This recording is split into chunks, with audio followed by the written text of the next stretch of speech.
bakit parang dito hirap na hirap po siya magtagalog when in fact sa Congress po nung November, Tagalog naman po ang sagot niya. Ang tanong po sa kanya ni Congressman Luistro, payment of incentive, 11 po.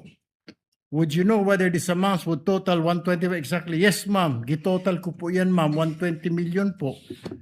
It's all puro Tagalog, Mr. President. What is this?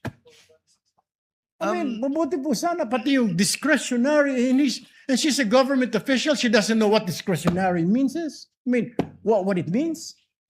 Dito po, puro sumasagot naman po siya. English, Tagalog. Yes po. Are you aware? Opo. O may authority, special disbursing officer. Kasi po, wala akong alam kung paano po i-implement ang mga confidential. Mr. President, tama na po itong panluloko sa atin. Please, Mr. President, compel this witness to talk in Tagalog.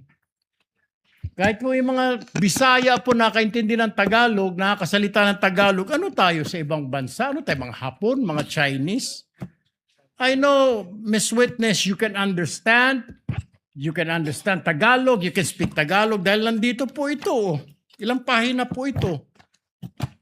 Tagalog po yung sagot po ninyo. English po, sumasagot kayo. Tinatanong kayo ng English, sumasagot po kayo. Bakit ngayon parang hirap na hirap? Kailangan i-translate sa Tagalog, sa Bisaya, sagot, Tagalog, Bisaya, Tagalog, Bisaya. Abutin mo tayo ng isang taon dito, Mr. President. Ito po, sumagot naman po siya. Alam nga ba naman, lulukuhin tayo ng nagtatranscribe po nito. Sagot po yan. Kasi po, nagbabase lang po ako sa ibinigay ni Sir La Chica ng mga ibinalik niya sa akin. Miss Acosta, kindly answer the question. Piatos po ang sinabi ko, ma'am, na apelyido. That's all, Mr. President.